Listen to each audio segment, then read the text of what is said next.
Good morning, good evening, good afternoon, whatever time of day it happens to be for you. Welcome to another scene for Darkness in Dublin, Mage. Um, Tonight's scene is the beginning of a quest. A quest that Vince must embark on because, well, his eyes have been opened to the truth. The truth that is not subjective to what you believe. And as such, he finds himself in a fair bit of internal conflict right now. So, Vince, what are you doing? Now, he is finishing up his first semester. No, his first. Actually, going into finishing up his first semester in his PhD program in comparative lit, and working on his second semester assignments and whatnot. So basically, he is in his chantry's loft, reading and enjoying a nice glass of wine. Try not to think about anything really or his internal conflicts. Trying to put that in the back of his head. Vince, as you read, the words on the page blur. They all sort of run together into one large black blob that you can't read. And no matter how you try to clear your vision, to get your eyes to focus, you can't read anything beyond the first couple words of a sentence. Realizing that, looking at his glass of wine, realizing that maybe he's had too much, he puts it down, pours the rest back into the bottle, and opts for a cup of coffee instead. The blackness that had started forming on the page in front of you continues to grow around you until you can't see where you are anymore. And in fact, you're not even certain you're still in the chantry loft. Everything around you is black.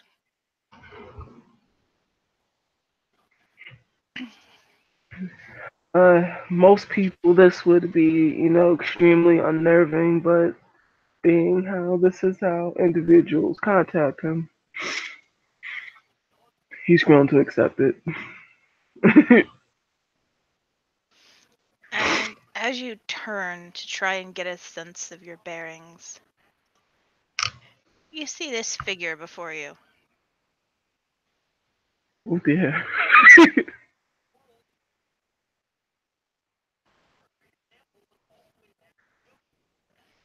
Hello, Vincent.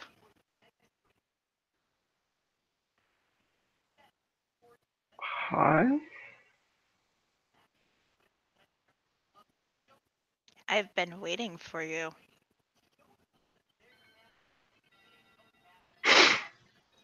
Uh, for what again? to speak with you. I've been waiting for this moment in time. A moment in time when you would come to know the truth. And as a result, your spirit would be thrown into a time of crisis. To be fair, I'm not sure what exactly I believe in. "Quote unquote" spirit is, or whatever it is.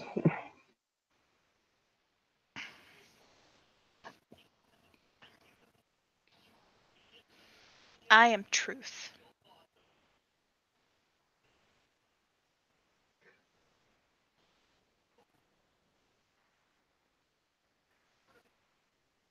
And in such matters, I am here to assist you.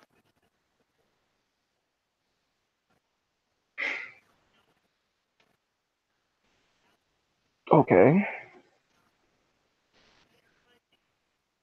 I thought I was doing a term paper today, but apparently I'm doing this. Things in life rarely go as we plan for them to. Or, at least, in the case of your kind, they rarely go as planned. He sighs. Okay.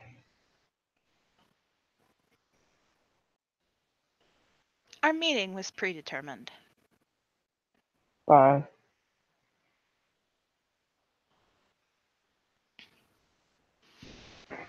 You could call it fate. You could call it destiny. You could call it truth.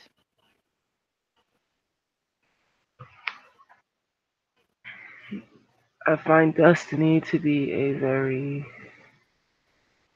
turbulent thing, being that you now know that what you've been led to believe about choice and free will is just a facsimile of wishful thinking.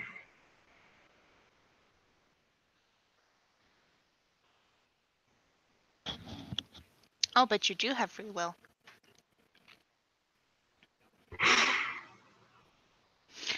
All that has been predestined is our meeting.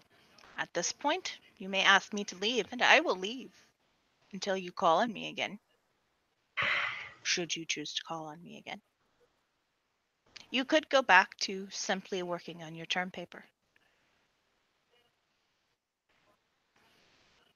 and never again have access to the powers you once did. Well, that's not a choice or a fact I'm willing to accept.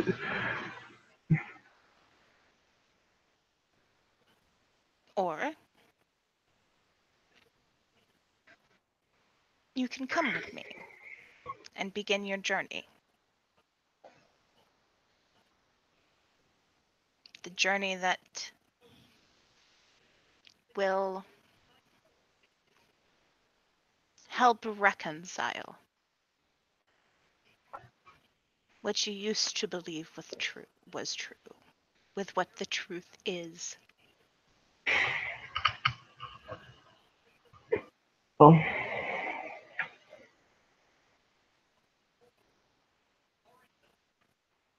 I feel betrayed more than anything, but I suppose I deserve answers. Why is it you feel betrayed? I don't know. Half of the known world believes in a greater power or a greater facet of life or facet of being clarity almost. And to have that, to realize that's no longer a thing, that your belief system is a joke. That's a little nihilistic, but an earnest hope that the things and choices that you believe in are just in someone's hands, which they clearly aren't. We're just I'm not exactly sure what we are.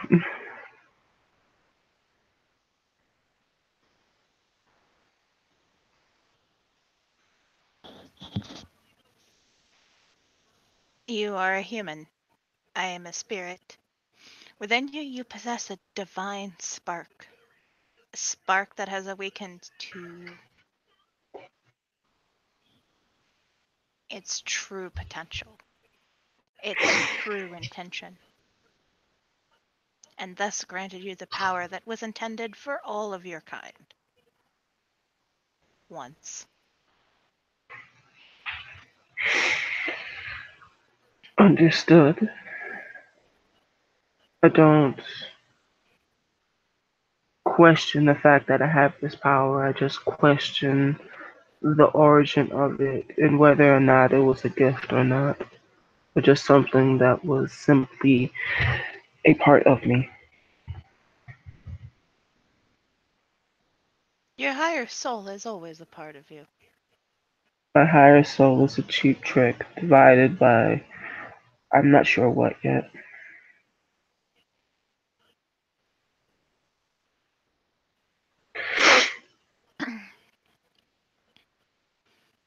With this, the spirit of truth sits down and appears to prepare herself a cup of tea. Though again, you can't really see anything around you except for her. Do you mind if I sit? Please, sit anywhere you like. Okay, he'll just sit in the lotus position.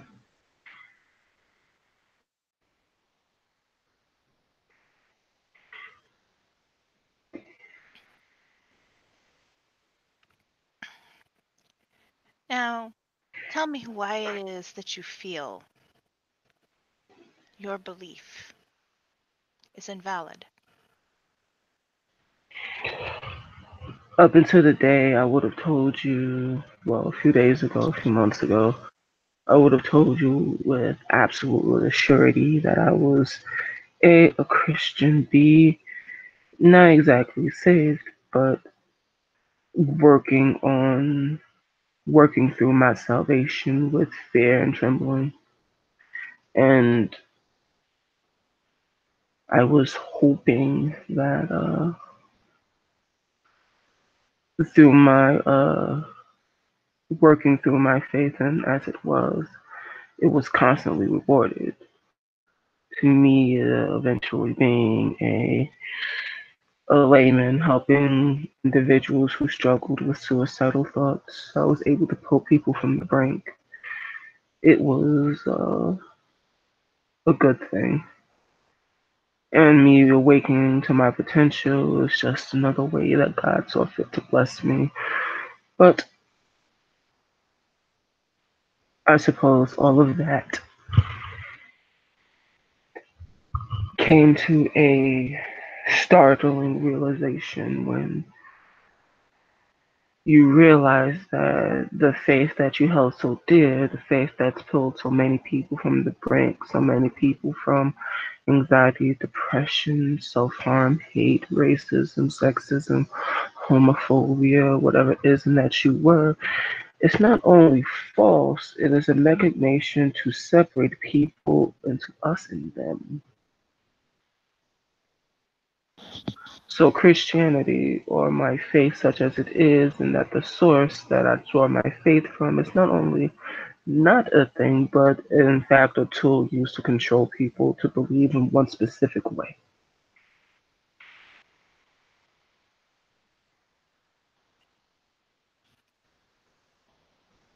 Hinduism has also pulled people from the brink, has also driven away demons of alcoholism and addiction, of anxiety, fear, and depression, as has Buddhism, as has every other belief structure that has been formalized into a religion.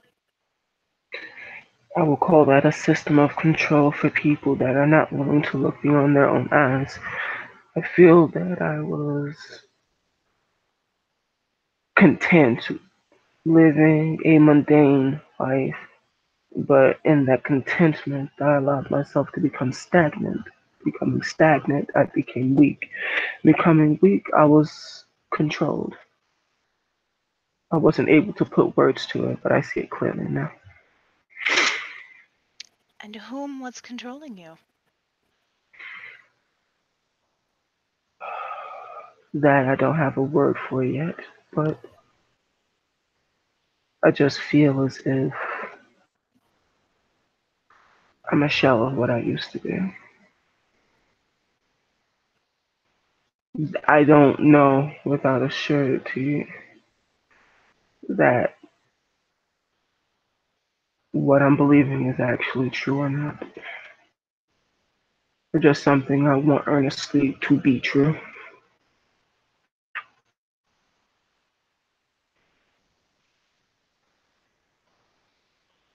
Is that not what faith is? Faith is faith is knowing, even though you don't understand, that something is there, that something is true, but you still keep searching, believing. I'm not sure I believe that. As I said before, it's a system of control. I agree that faith, fragile, is pretty hard to break, but being, as you so eloquently put, have the spark of quote unquote divinity,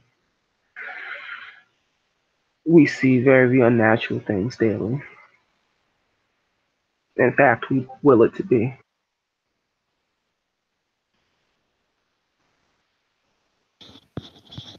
And you have seen many things others would not believe true with your own eyes.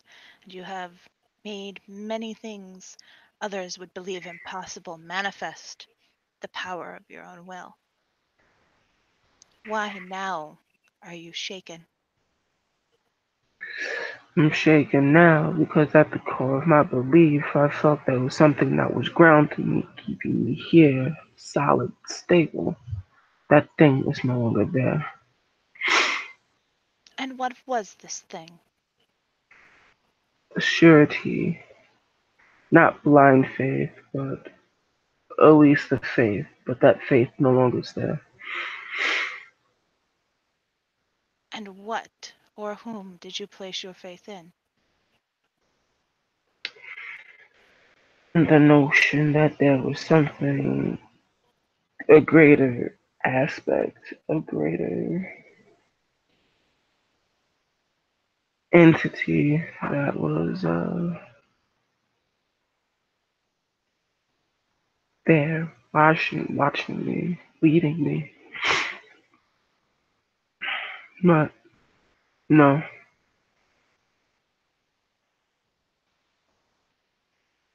There is not a greater entity watching you, leading you. There are many greater entities watching you, and there are many that may lead you, and there are many that may not.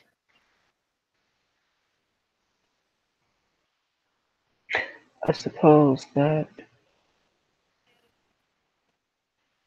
I've gotten this far in my journey being led, and that was comfortable.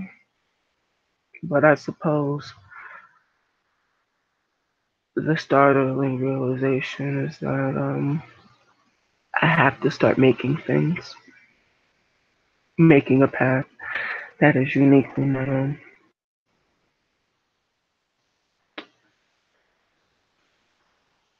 The truth that will be hard for you to swallow. That which you believe to be one is reality, both one of many and also one.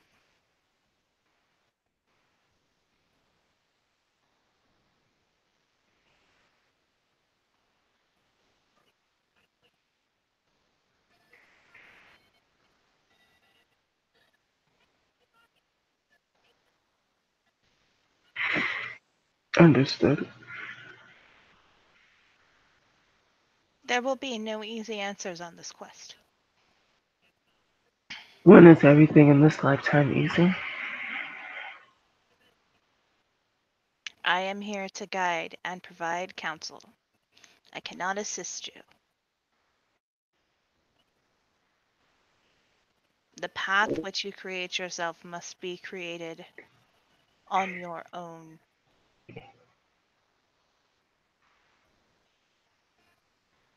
Understood. However, you have taken the first steps.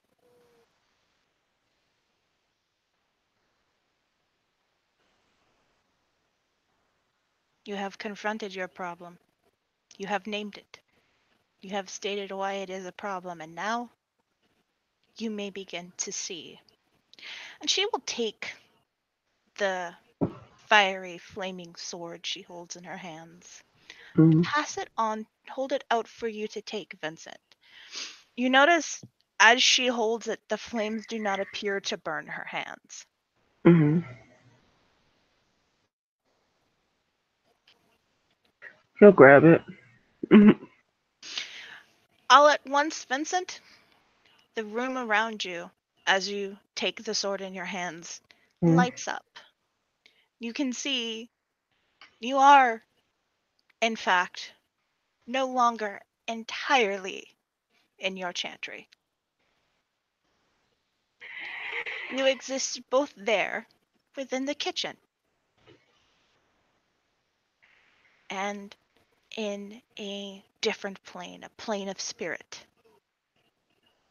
surrounded not only by the spirit of truth, but many other spirits with similar appearance, dressed in robes, with long hair and grand wings.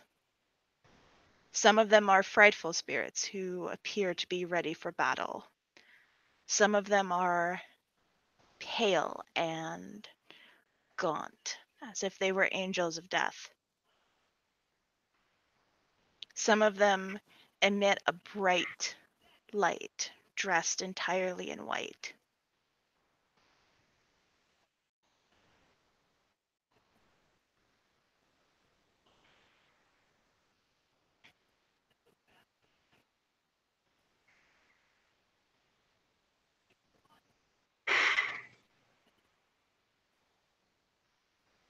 He'll go towards the bright ones.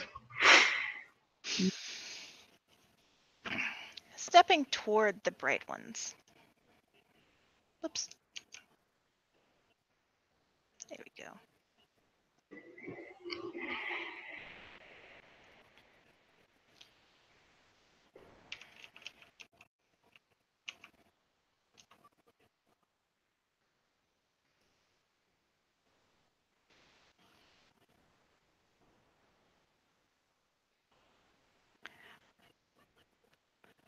Stepping toward the bright ones, you come across spirit that is emitting such a bright light you cannot clearly see it for the light it emits.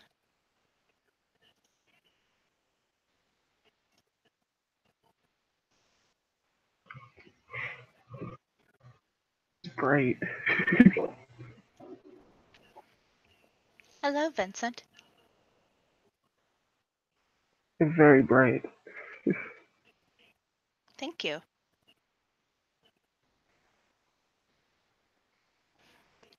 Do you care to venture a guess at who I am? No idea. Truly? You have no idea who I am? You must have some name for me bouncing around that little head of yours. Angel, maybe? I'm not sure. Angel is one name that I could be called, yes. Or are you just a high umbra? I am and I am not. I am an angel and I am something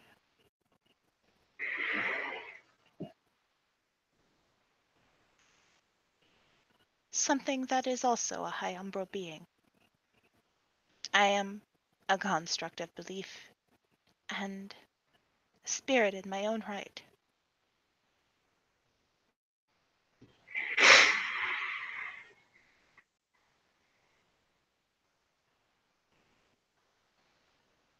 I see.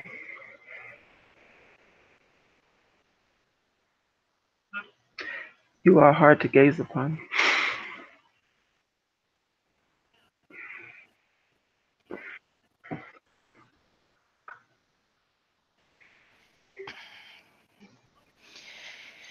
And the spirit smiles at you and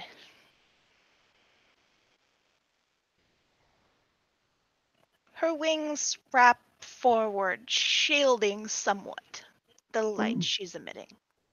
Mm.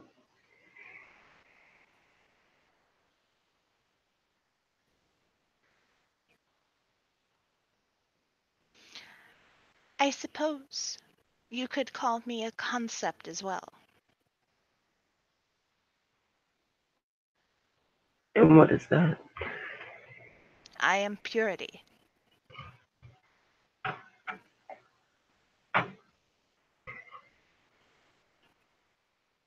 Purity.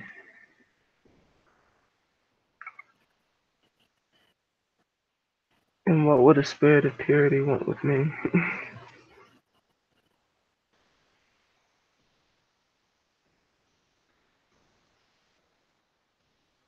Are you not marked with the mark of favor of my kind? Of course. Then why would I not take an interest in you? Uh, it's been a while since I've seen such a thing.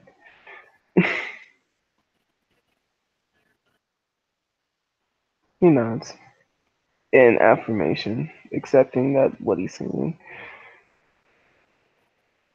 Very rarely do any mortal eyes gaze upon me anymore. There are very few pure things left in the world. And yet, I still am. I suppose there's some things in this world that are worth protecting. You would protect me.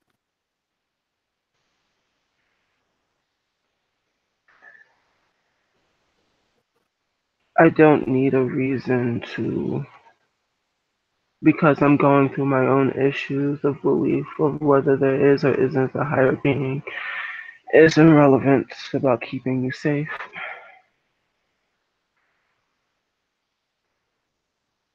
Look around you, Vincent. You are surrounded by higher beings.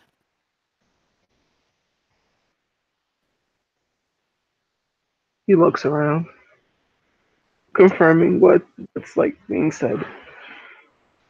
there are easily a dozen angels in the area around you.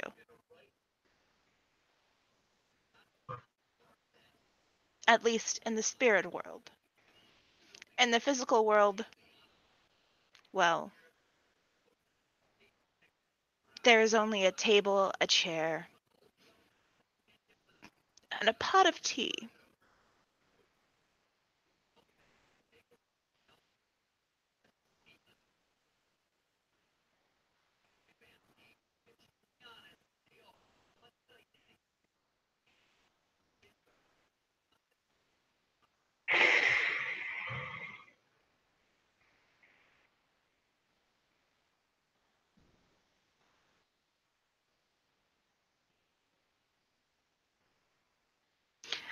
I see you carry this sword of truth with you. Am I in fact carrying the sword of truth? You are, in fact, carrying the sword of truth. I'll be very happy if I could take this out of this dream sequence. But beggars can't be choosers.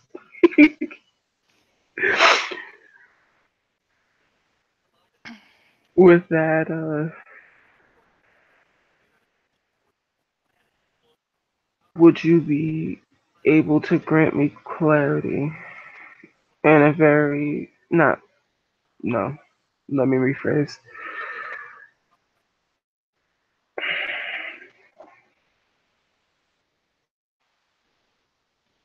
Would you be willing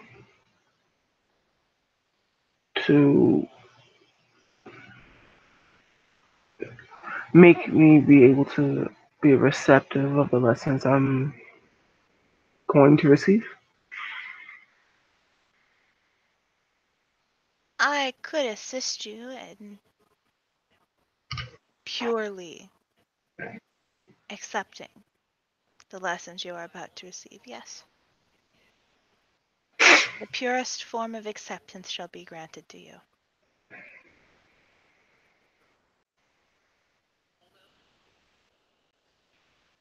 What do you ask for in return? Nothing's for free.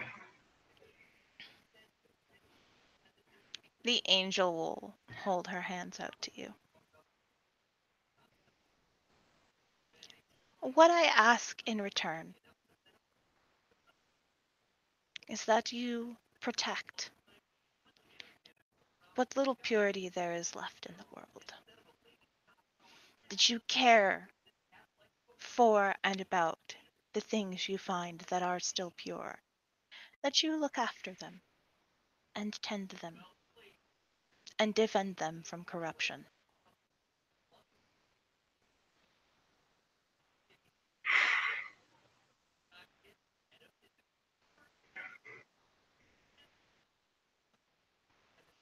I accept.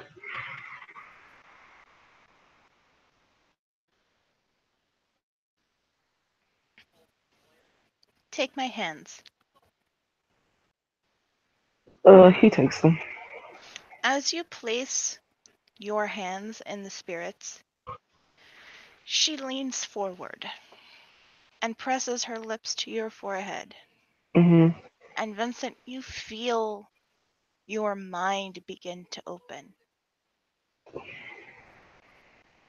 You feel things you believe to be fact fade away from your memory.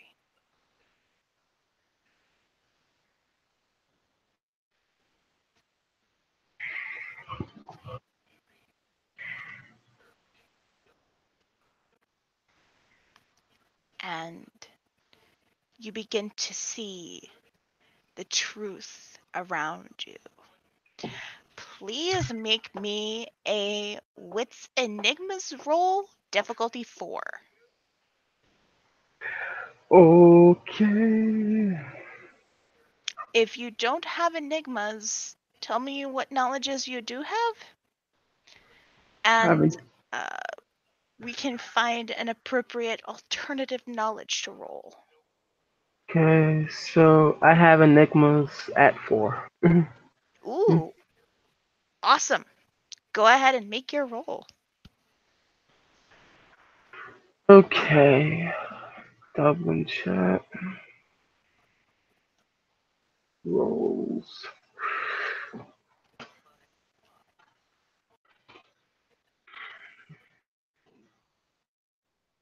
You said did 4, right?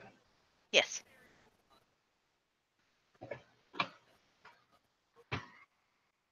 I have successes. Vincent, you know a thought forms in your mind. Mm-hmm. You begin to understand the duality of your existence.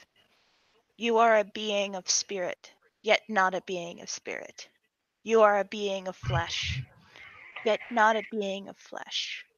You are both, and neither at the same time. You are something more than simply a being of flesh or a being of spirit. And Did I with just that, have an Did I just have an epiphany? you just had an epiphany. Oh, And with that, this seems like a good place to end the first part of our quest. So, thank you, player, for playing. Thank you, watchers, for watching. This has been another scene for Darkness in Dublin, Mage.